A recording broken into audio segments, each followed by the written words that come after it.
All right, it's 2025, September 26th, approximately 7:46 a.m. Continuing on exercises from Dummett and Foote, this time with section 1.7 on group actions. Heading into the first exercise here. For exercise 1, we have let F be a field.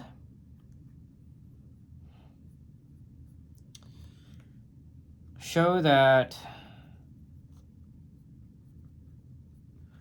the multiplicative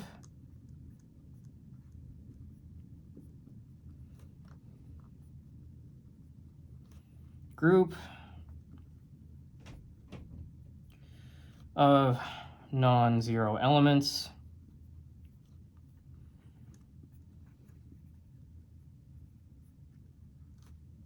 of F, which is denoted F to the X on the set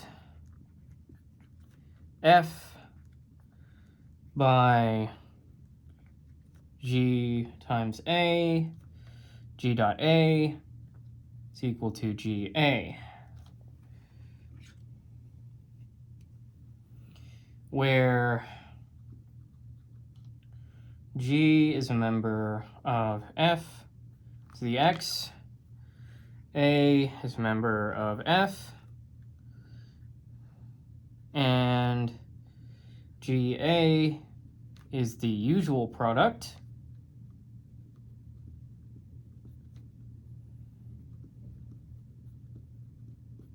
in F of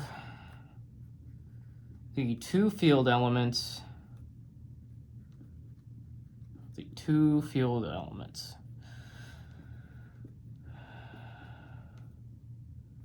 And here we have the parenthetical, which is state clearly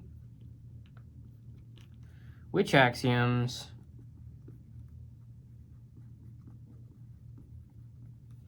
in the definition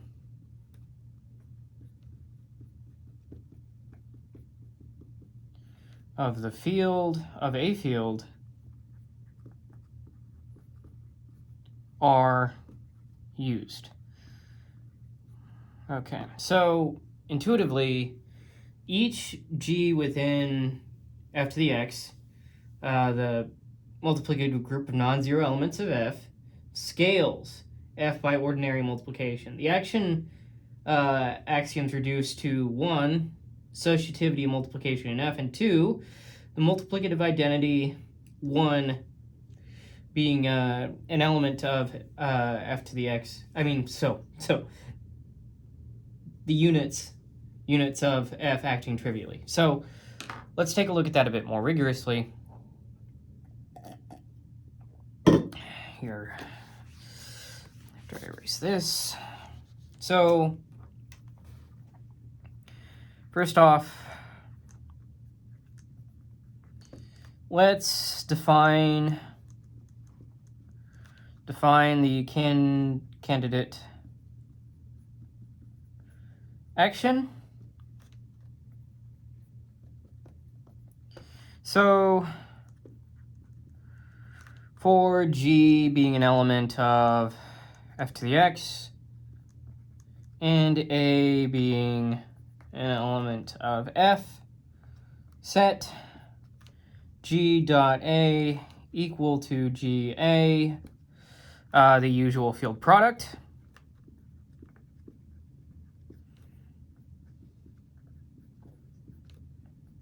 Okay. Now for step 2, let's verify the action axioms.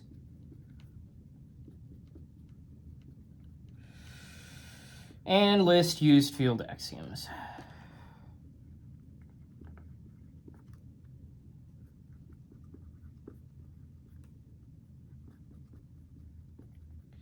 So for the first of which, see compatibility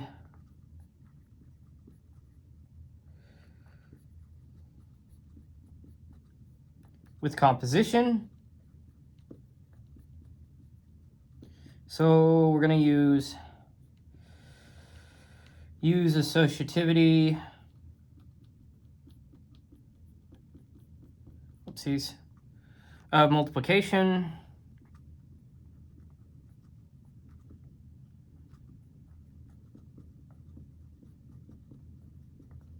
In F. So for all g, h within f to the x and a within f, g dot open parentheses h dot a close parentheses is equal to g dot open parentheses h a close parentheses, which is equal to open parentheses g h close parentheses times a, which is equal to open parentheses g h close parentheses dot a. All right, so I'm going to erase the board here in just a moment.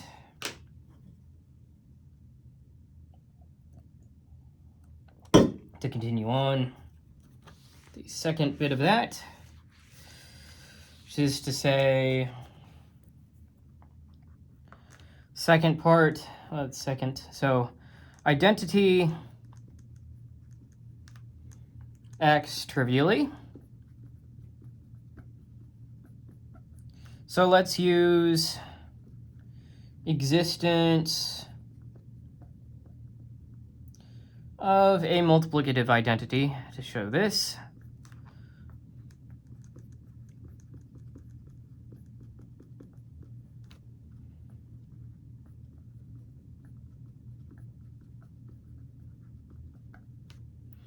Identity 1 in F. So for all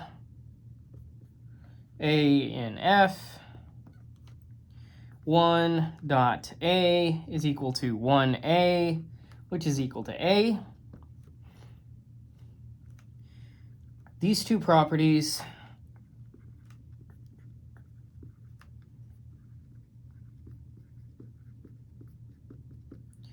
show that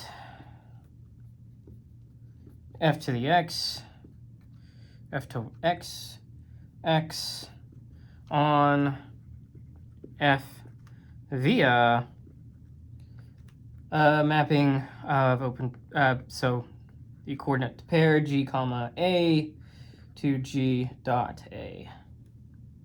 So to conclude, f to the x cross f mapped to f, g comma a mapped to g dot a is equal to ga is a valid left group action.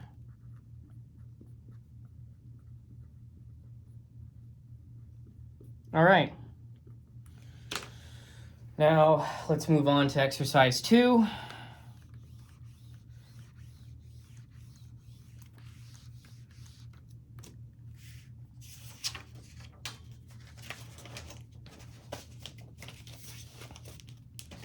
So for exercise 2, we have, whoops, got a piece there. Several pieces, but that's fine. Okay. Show that the additive group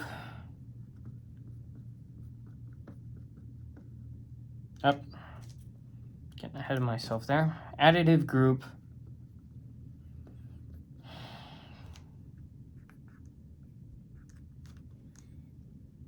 of the integers x on itself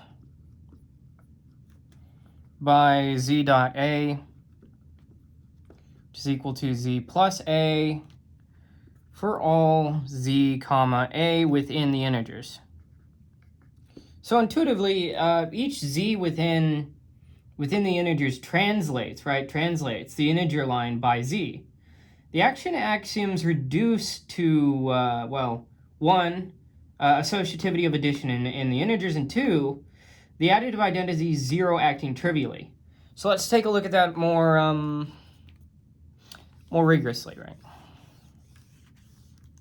So for step 1 here,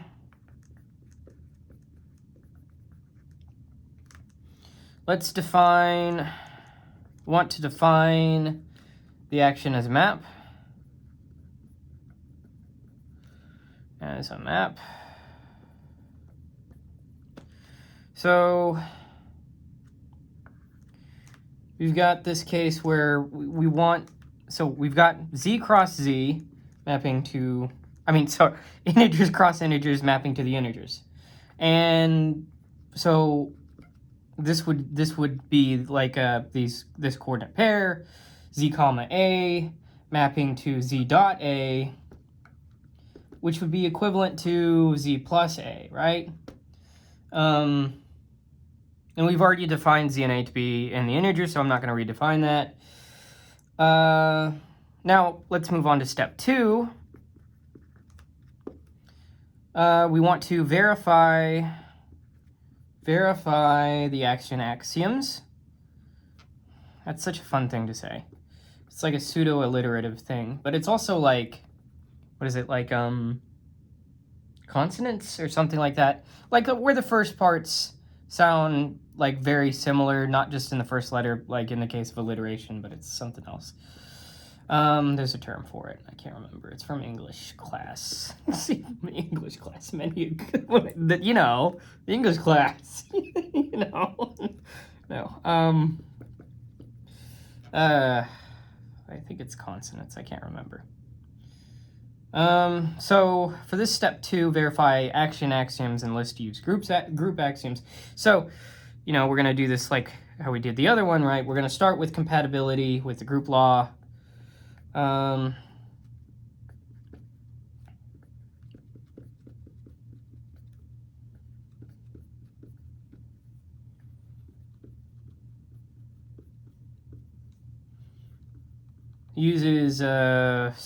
this one uses associativity of addition in the integers. So let's use the symbol for all Z1, Z sub 1, Z sub 2, and A within the integers. I know I said I wouldn't redefine that, but to be fair, we're trying to prove we're trying to prove this in an axiomatic way. So I think it's valuable to do this in this case, whereas before we were sort of just defining a thing. And plus, like, this one has new variables, so Z sub 1 dot open parentheses Z sub 2 dot A close parentheses, that's equal to Z sub 1 dot Z sub 2 plus A close parentheses, which is equal to open parentheses Z sub 1 plus Z sub 2 close parentheses plus A, which is equal to open parentheses Z sub 1 plus Z sub 2 close parentheses dot A. Right. So that's so I'm just going to let that set in for a little bit, and then take a swig of water, and then erase this.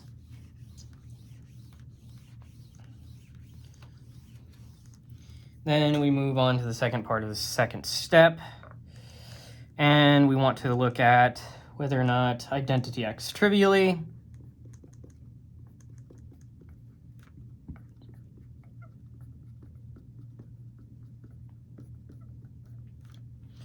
So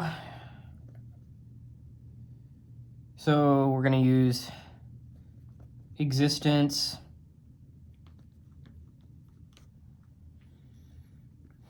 of additive identity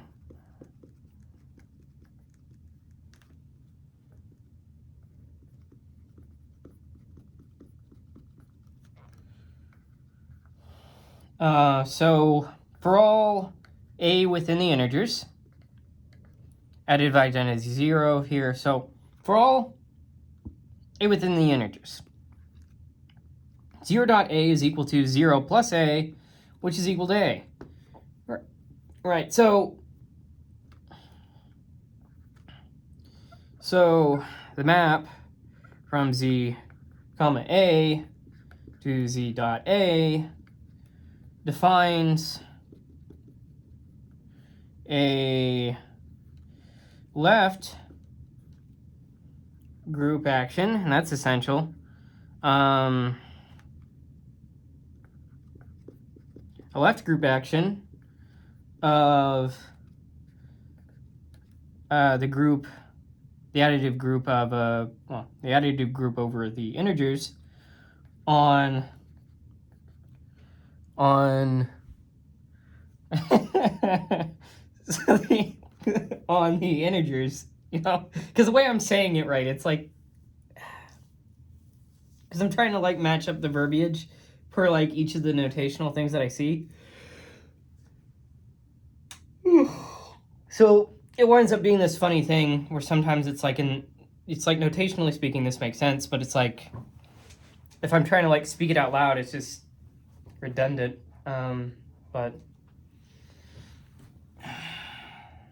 is it the additive group C on C, the additive group on the integers on the integers? I think it would make just sense. No. This is a group action. This is a group action of addition over the integers on the integers. Yeah. Okay, so that works. And so to conclude, oops.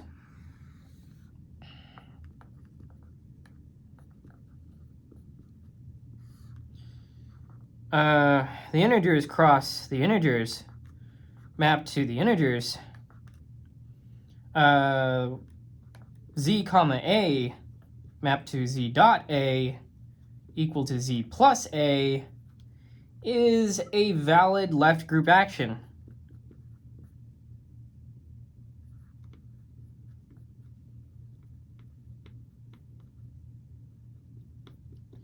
Which in this case is a translation, right? So, which is a thing we've known since pre-algebra, I think. Which is funny, because algebra didn't mean the same thing as it did now, for me anyway. So there's some kid out there that's like, oh, well, it's always meant the same to me. I knew Galois theory whenever I was like 5. It's like, okay. No, but yeah, that does it for exercise 2. Let's move on to exercise 3.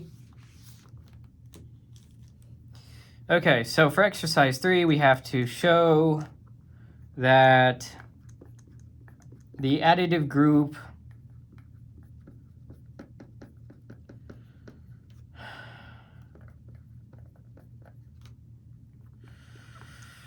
over the reals acts on the xy plane,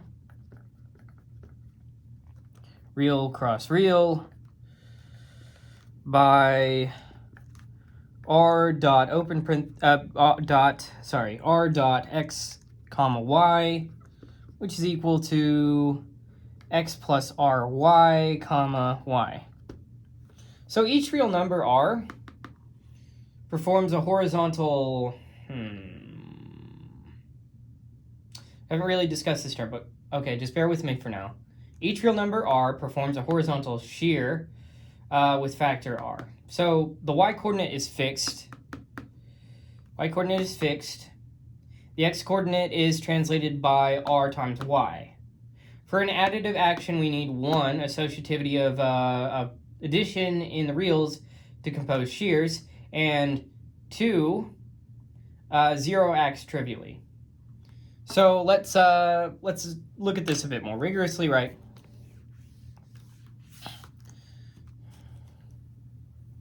So for the first step, let's define the action as a map.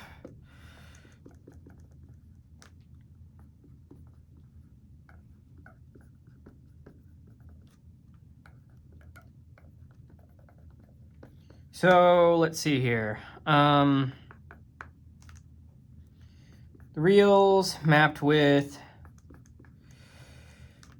degree 2 to the reals with degree 2, such that, well, you know, looking at this more explicitly, r comma, open parentheses, x comma y, close parentheses, to r dot, open parentheses, x comma y, close parentheses, which is equal to, open parentheses, x plus ry, comma, y, close parentheses. And for step 2, we want to verify the action axioms.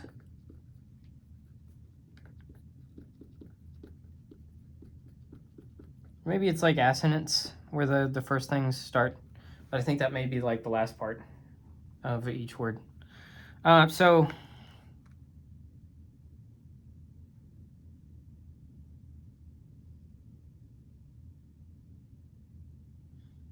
consonants and vowels. Can't remember. Okay. But anyways, let's start out with this first part here. So compatibility with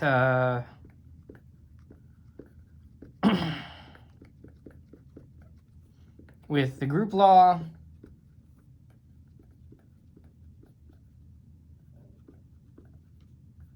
So we're going to use, this uses associativity.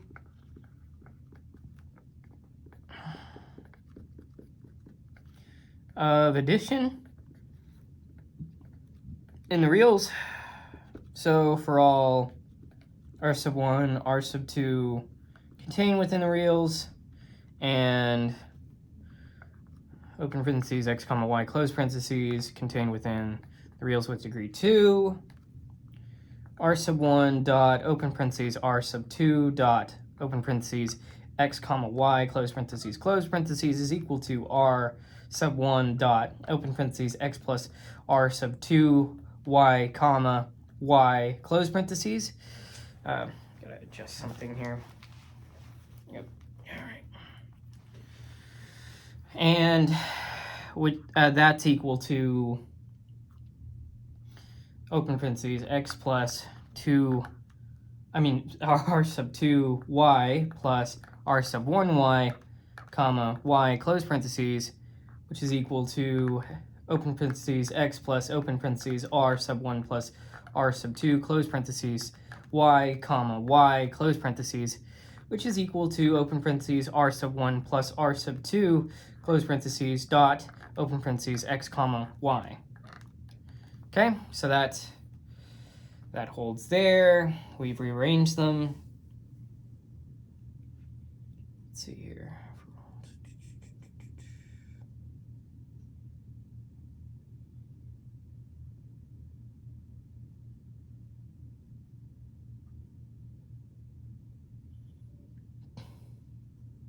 Yeah, okay. So let's move on to the next part of this step.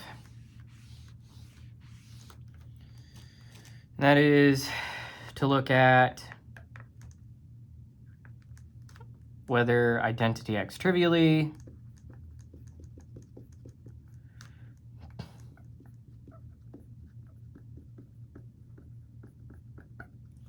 We're going to use, so it's like a lot of the time, I can't think of a time where this is not going to be the case, but we'll see. Existence, where you inherit things from the larger structure. Existence of additive identity.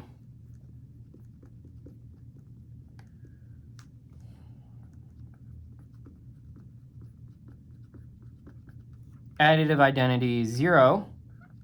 So for all, it's got to be like a meta-structure theorem, right? Where it's like you can determine where you would use this sort of this inheritance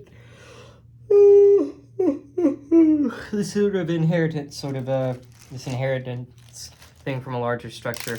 You can sort of determine when or when not to use that. But for now, let's just deal within the weed work here. So, okay, so for all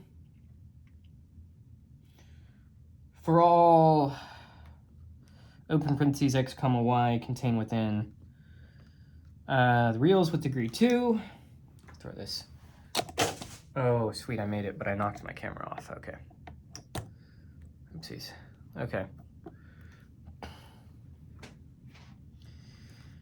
We have 0 dot open parentheses x comma y close parentheses is equal to open parentheses x plus 0 dot y comma y is equal to open parentheses x comma y.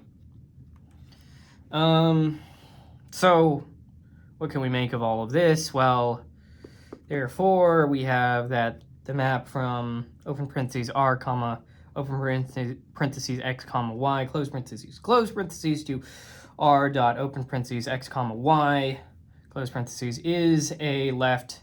I'm just not even going to parenthesize it anymore. Group action, because there are left group actions and right group actions, right? And so it's just because left group actions dominate doesn't mean that they get to be said to be like the I mean it is de facto the group action, right? Whenever you say like the group action, people are going to assume you're talking about left group action, I'm sure. And I mean, I'm just going to keep it just because it feels more, what is it, specific, explicit. So this is a left group action of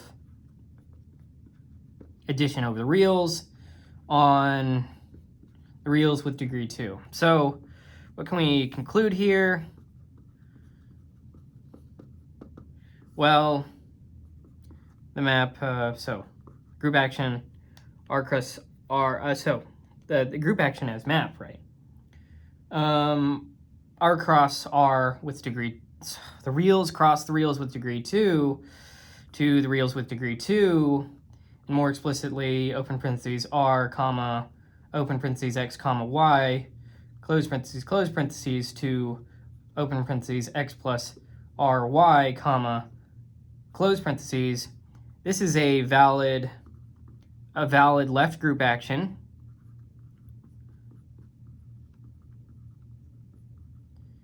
Also, this is known as a horizontal shear, if I'm not mistaken, right? It's a little beyond my pay grade for now, but I'm pretty sure that's a horizontal shear. Okay, so that's it for exercise 3. Let's move on to exercise 4.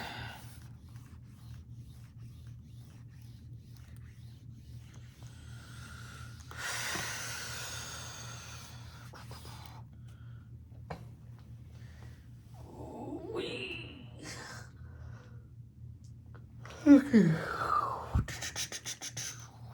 So for exercise 4, we have let G be a group action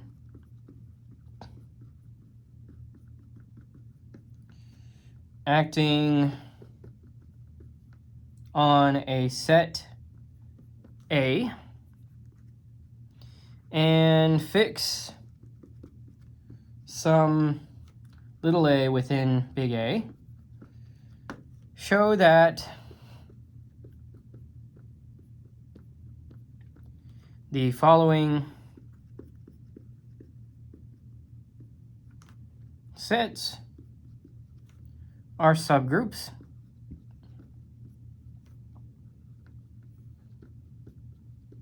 of G,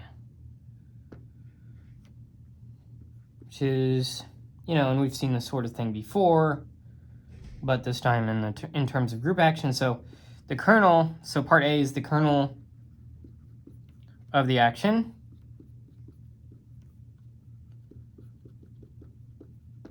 And part B is the set containing G within little g within big G, such that little g times little a is equal to little a. And it's noted here that this subgroup is called the stabilizer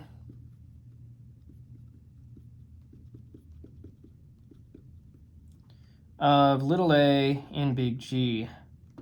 Okay, so intuitively, the kernel contains elements acting as the identity on every point. The stabilizer fixes one chosen point, right? So closure and inverses follow directly from the action axioms, and we'll show that more rigorously here in a moment.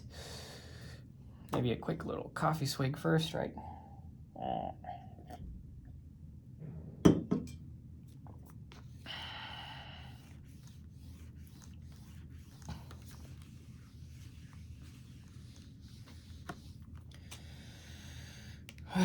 Okay. So for the setup,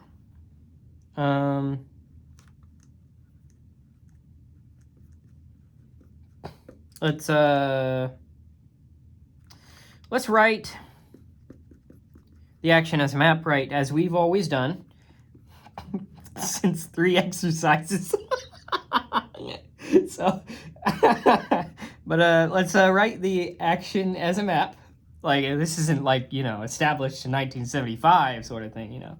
But let's write the action as a map, right? So alpha, which maps G cross A to A, this being more explicitly what? So open parentheses G comma X to G dot X.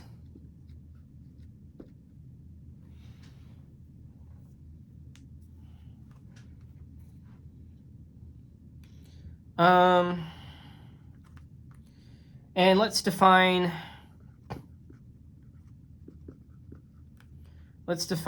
the, so this is going to be a bigger deal. Define the kernel of the action by cur of, which, you know, by the way, means peasant. It's like a derogatory, like cur, I think that's like a derogatory term for a peasant. So it's like the name Carl, I think, derives from that. So if you know anybody named Carl, you can call him a peasant, and it'll be somewhat accurate. That's mean, but it's true. I believe that's true. I learned that whenever I was looking at, like, I think Arthurian legend at some point. But anyway, the kernel of alpha here, that's equal to the set containing G, little g within big G, such that little g times little x is equal to little x for all little x within A, right? So, and the stabilizer, so we'll define the stabilizer of A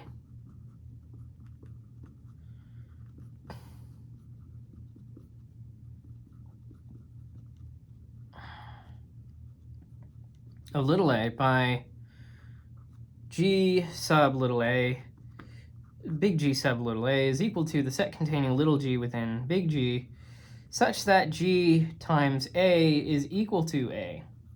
Okay?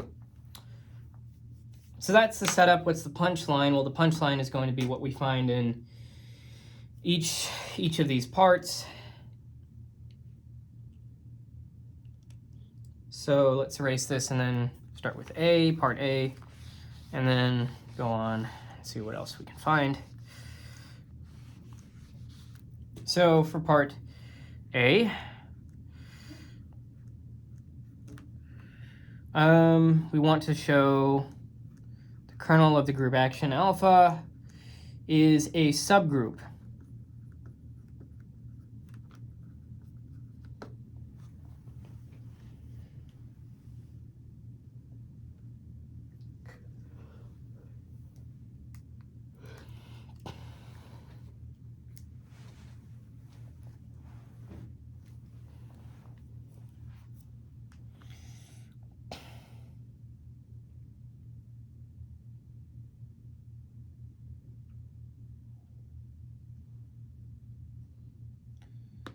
So first of all, in order to show that it's a subgroup, you have to prove that it follows all the properties of a subgroup, right? So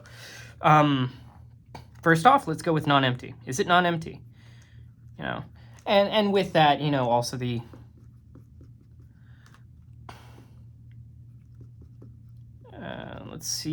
okay.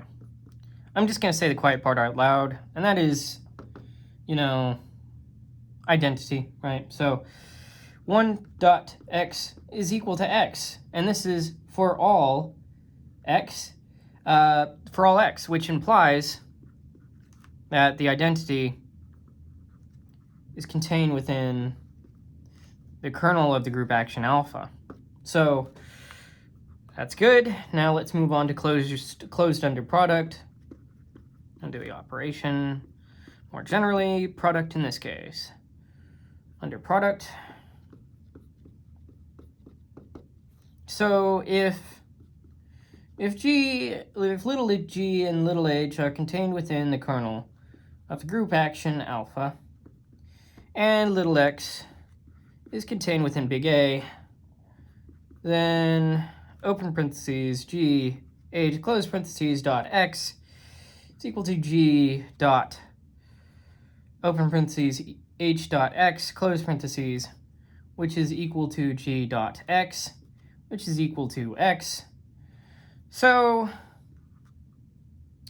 GH is contained within the kernel of the group action alpha. Okay? Like I'm that teacher from South Park. Okay? What is his name? Goodness. Okay. G comma H. Let me check this to make sure I'm putting things down right and not just sort of whimsically going to the winds with my thoughts. Yeah. Yes. Okay. Yeah, we're good. Okay, closed under product. Now let's see closed under inverse.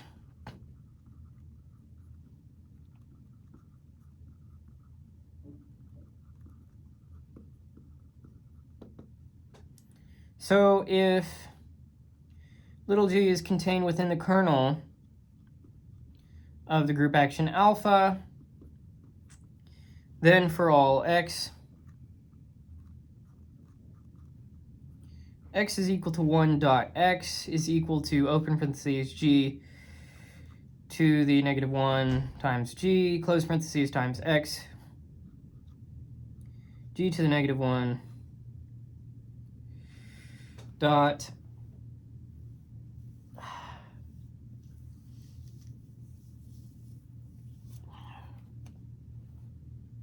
open parentheses g comma x, which is close parentheses, which is g dot x close parentheses, which is equal to g to the negative 1 dot x. So g to the negative 1 is contained within the kernel of the group action alpha.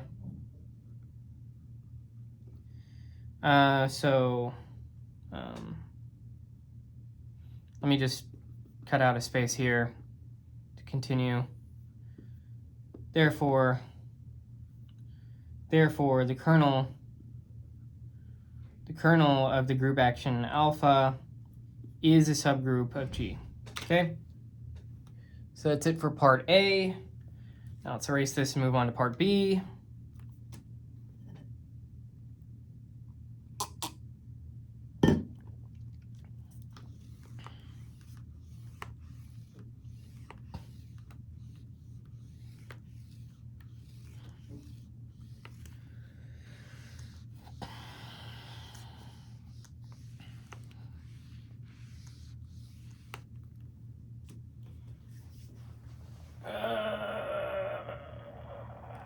It's Friday. Okay. So for part B, I want to look at whether G sub A is a subgroup of that stabilizer.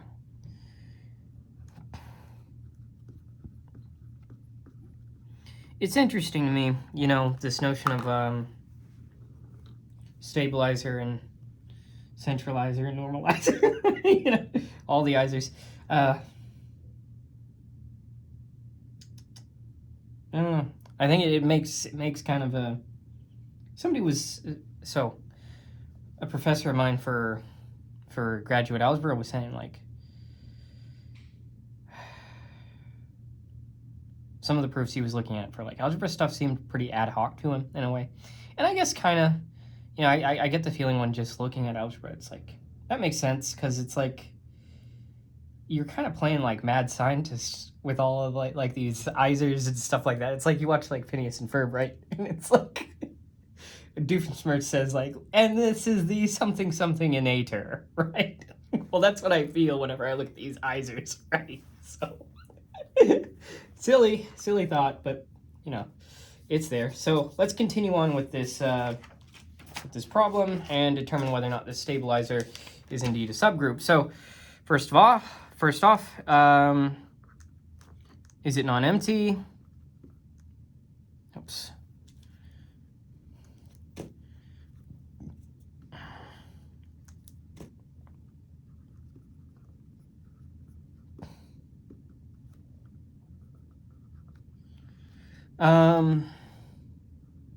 One dot A is equal to A, which implies that the identity element, surprise, surprise, shocker, shocker, is within the stabilizer. So how about closed under product? I shouldn't say shocker, shocker, because, you know, we shouldn't take that for granted. That's a good thing. Okay, so if little g and h are contained within big G sub A, then open parentheses, little g, little h, close parentheses, dot A, that's equal to little g dot open parentheses, little h times little a, close parentheses, which is equal to little g dot a, little a, I mean to say, which is equal to little a. Right, so little g, little h is contained within big G sub little a. All right, how about closed under inverses? How about that, hotshot? You think you can handle that? Let's see if the stabilizer can actually handle that. Closed under inverses. So if little g is within big G sub little a, then little a is equal to 1 dot little a, which is equal to open parentheses g little g to the negative 1 times little g. So open parentheses little g to the negative 1 g, close parentheses, dot little a, which is equal to little g to the negative 1 dot open parentheses little g dot little a, close parentheses, which is equal to little g to the negative 1 dot a. So g to the negative 1, little g to the negative 1, is contained within big G to big G sub a. So let's take a piece out of here. So the stabilizer big G sub a is a subgroup of G. So what can we conclude from all of this, right? So we can conclude the kernel of the group action alpha is a subgroup of G, and the stabilizer big G sub A is a subgroup of the group G as well. So there we go for exercise 4. Now let's move on to exercise 5.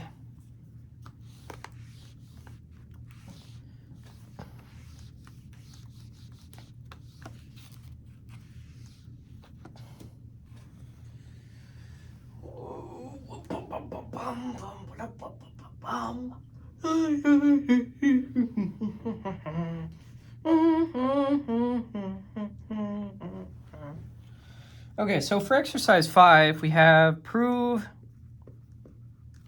that the kernel, the kernel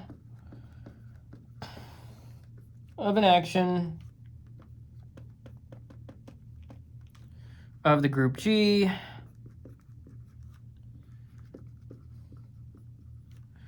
on the set A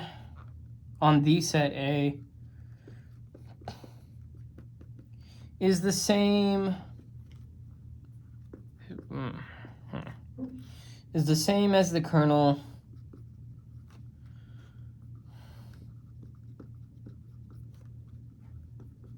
of the correspondence. I was thinking to myself, like, what does it mean by same, right?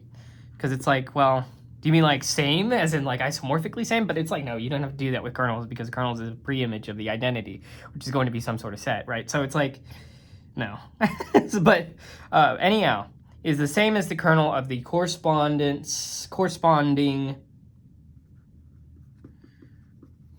permutation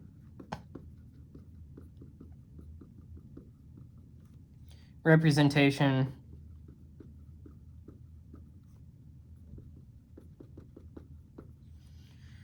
G mapped to the symmetric group S sub A.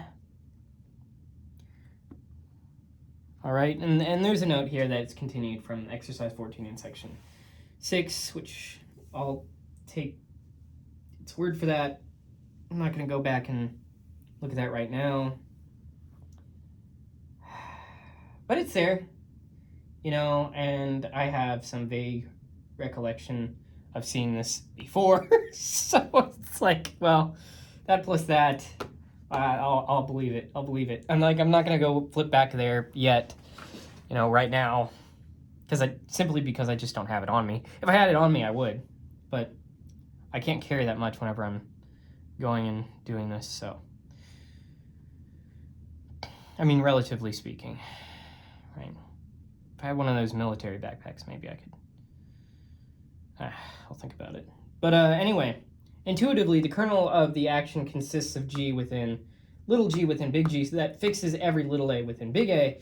The permutation representation, ooh, that's fun, sends little g to the permutation little a mapping to little g times dot little a. Being the identity permutation is exactly the same as fixing every little a within big A. So let's take that intuition and look at it a bit more rigorously here after I erase this. So start with step 1 here. Let's look at notation. So, which is important in this case because that's kind of, we're trying to look at whether or not these two kernels are equal to each other. And so it's like, well, notational finagling, I guess you could say, is going to be a big crux of the thing. But let's let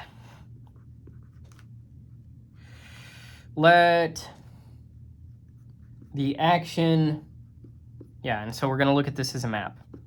Let the action be alpha such that G cross A is mapped to A.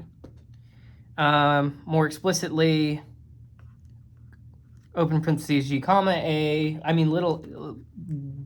open parentheses little g, gosh, comma little a, close parentheses, maps to little g dot little a. So define the associated permutation representation.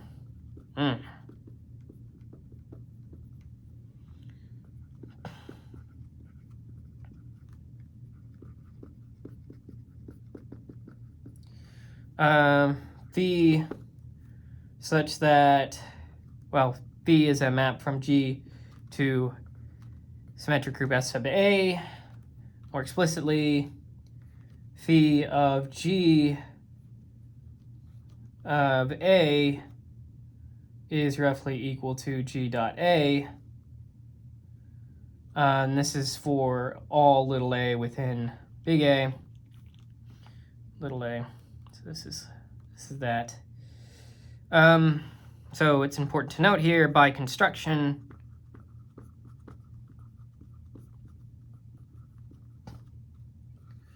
phi of G is a bijection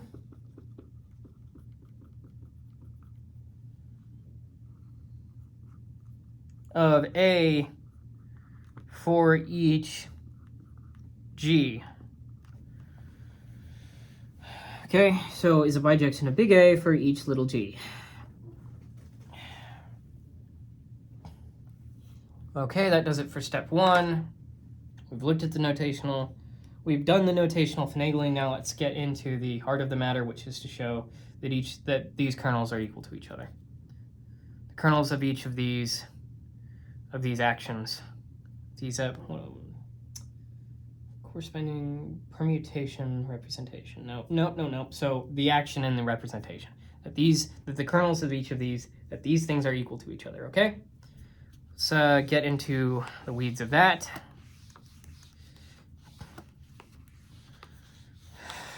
Weeds, man. Weeds are so annoying, by the way. You have to get like special spray and stuff to have them removed, and even that doesn't work. It's like it causes problems with the HOA because they're like, oh, why didn't you cut your grass? And it's like, I did. Just weeds, man. Anyhow,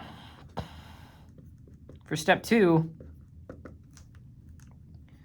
how do we prove things are equal to each other? Well, in this case, it's like, it's set-wise, right? So it's like prove one thing is a subset of another and then say that thing is also a subset of the other thing, right? So, which, that's not very rigorous definition, but, bear with me here.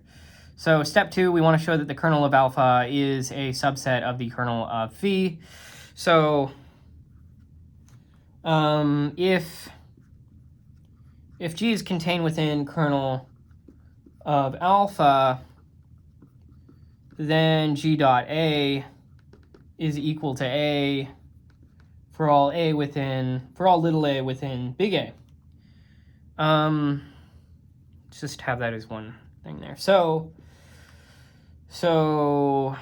phi of G of A here, I might be saying that wrong because it's more like phi of G, and that's like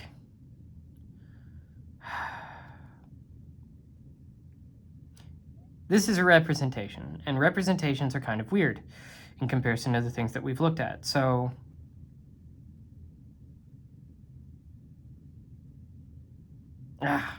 I can't put it into words what I'm trying to say here. But it's not that I'm saying that this is necessarily a composition of a composition, right? That's not what I'm trying to say.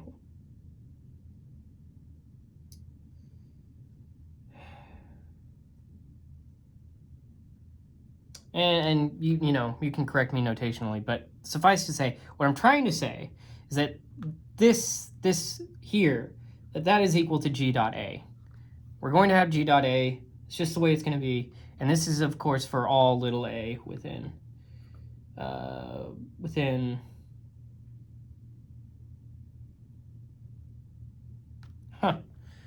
got sidetracked there for a moment. Yeah, for all little a within big A. So that is to say, phi of G is equal to the identity of A. So G is contained within the kernel, right, which is exactly what we want, the kernel of phi.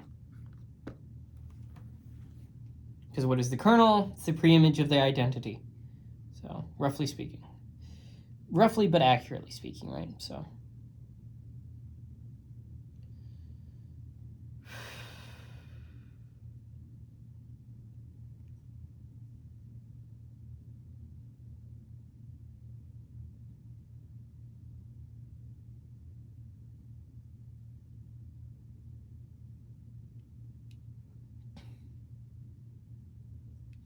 Okay, now let's move on to step 3, which is to show that the kernel of phi is a subset of kernel of alpha. Right. So for step 3, I want to show kernel of alpha is a subset of kernel of, wait a second, yeah, whoopsies. Kernel of phi is a kernel of alpha. Kernel of phi is kernel of alpha. Right.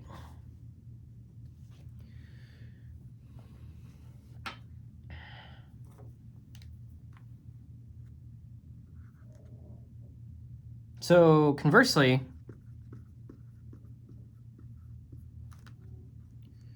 if phi of G is equal to the identity of A, then, well, it's kind of like the composition sort of thing. I was mentioning the notational difference earlier, but you know, let's just stick with saying it the way that I say it for now. And if it's wrong, it's wrong, and just like skirt past that and just, you know, pave over it with what's right. Okay. So then for all a little a contained within A, we have phi of G of A equal to A. So that is little g dot little a is equal to little a. So little g is contained within, is an element of the kernel of alpha. And combining all these steps, combining steps 2 and 3, we have that the kernel of the group action alpha is equal to the kernel of the permutation representation phi.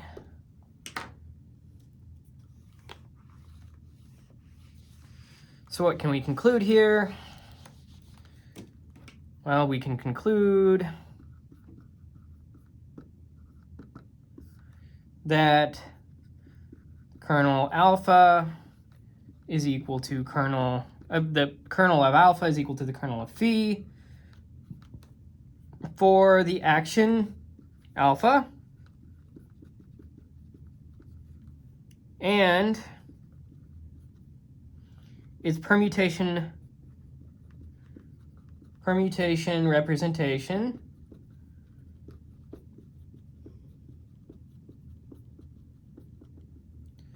phi. Two Greek letters, two very cool things which they represent. So let's move on to exercise 6. Exercise 6 looks a bit, it's fine. I might have time for it in another.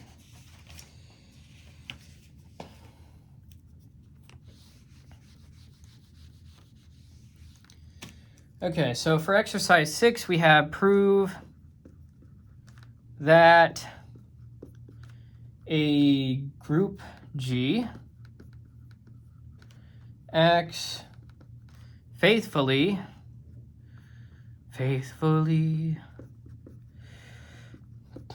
on a set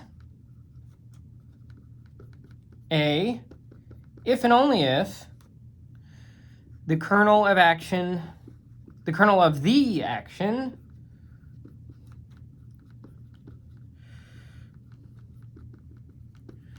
is the set consisting only of the identity, the born identity. I'm never gonna stop making that joke. Okay. So intuitively, faithful means different group elements induce different permutations of big A, right? So of the set A. Equivalently, the only element that acts like the identity permutation on all of A should be the identity element itself. And let's get to showing that a bit more rigorously. So, swig of coffee.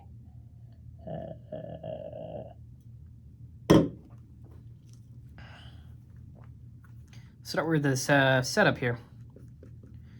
By the way, have you guys ever, I don't know, it's always kind of neat seeing like Japanese folk learn English. I only mention it because it's like this is gonna sound rude, but it's like whenever I try to speak after I drink something, it's like there's all this sort of like I accidentally like use my tongue too much whenever I'm trying to speak because I'm trying to like drink the thing, but you know, it's that's a thought right there.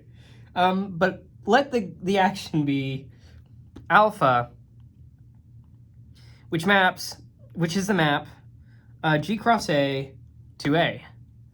more explicitly, open parentheses G comma A, close parentheses, to G dot A. So its kernel is cur of alpha, which is equal to the set containing G, that's what I say to that. Little g containing, oh my gosh, little g contained in big G. Little g is an element of big G, such that little g dot little a is equal to little a for all little a contained within the set, the big A, right? Also, let's let phi be the map from G to S sub A, the symmetric group there, be the associated permutation representation.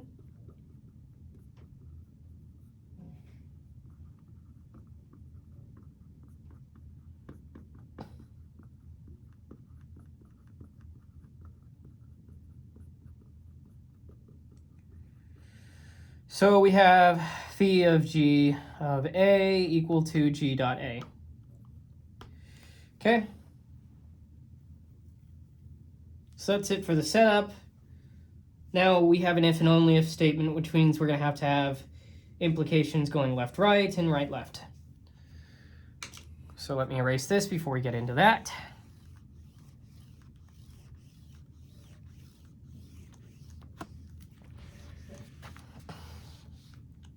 No evidence by which they can convict me.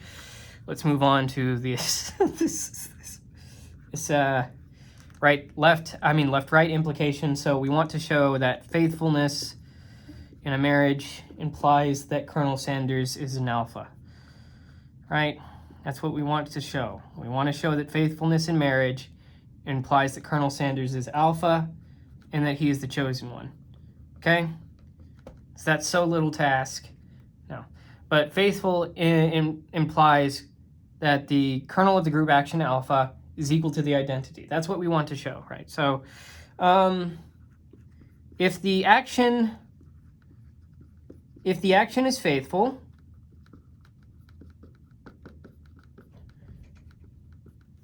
then phi is injective. Right. So, and if little g is contained within the kernel of alpha, then little g times little a is equal to a for all a. So phi of g is equal to the identity of big A, which is equal to phi of 1. And here's the thing, injectivity gives g is equal to 1. So the kernel of alpha, well, that's just equal to 1. The set containing 1, the identity. It's equal to the identity, right? So we're good to go there.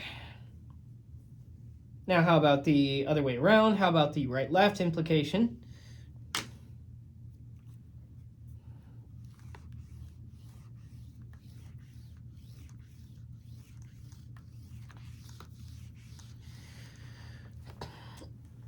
I'm just going to sit back in my chair. Feels good to stretch in a chair that leans back. Okay. So for the next implication, right-left implication, I want to show that the kernel of alpha, the group action alpha, is equal to the identity, that implies that this thing is faithful.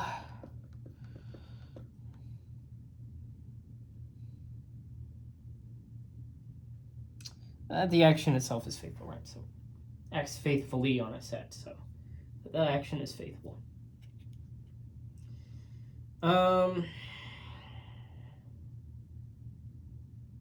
So, you know, we're free to assume here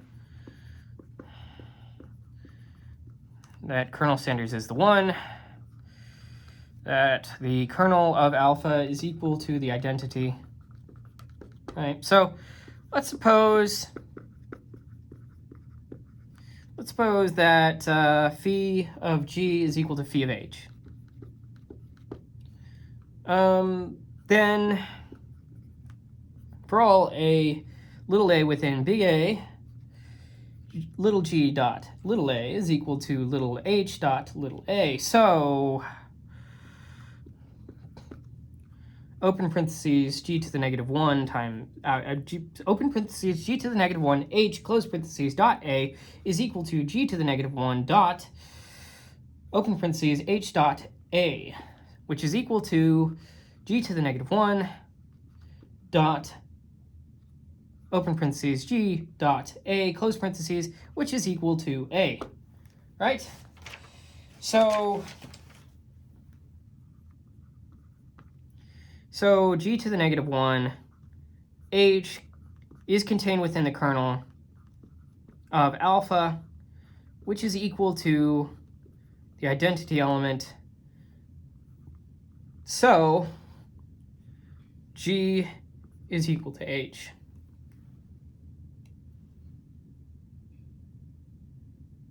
So phi is injective, and the action is faithful.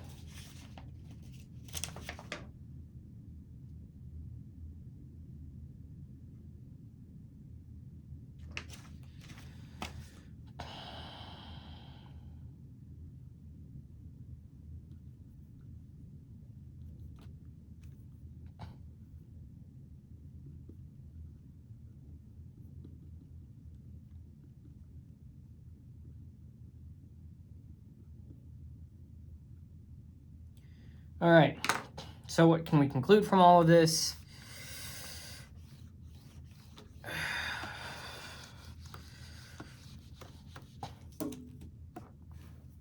Conclude the action is faithful.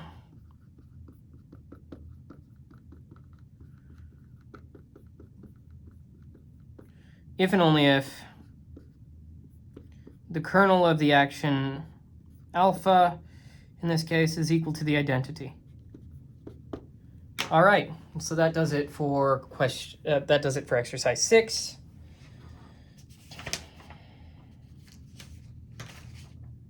We can knock out 7.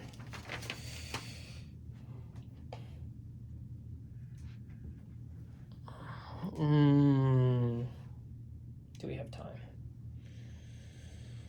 Oh, I believe we have time.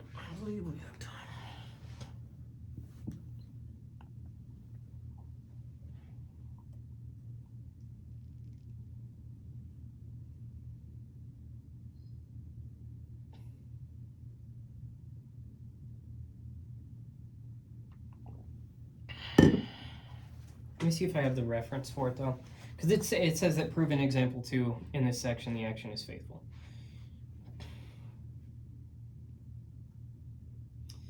Because I believe I have, like, in my notes, I believe I have, I took a screenshot of what example 2 was.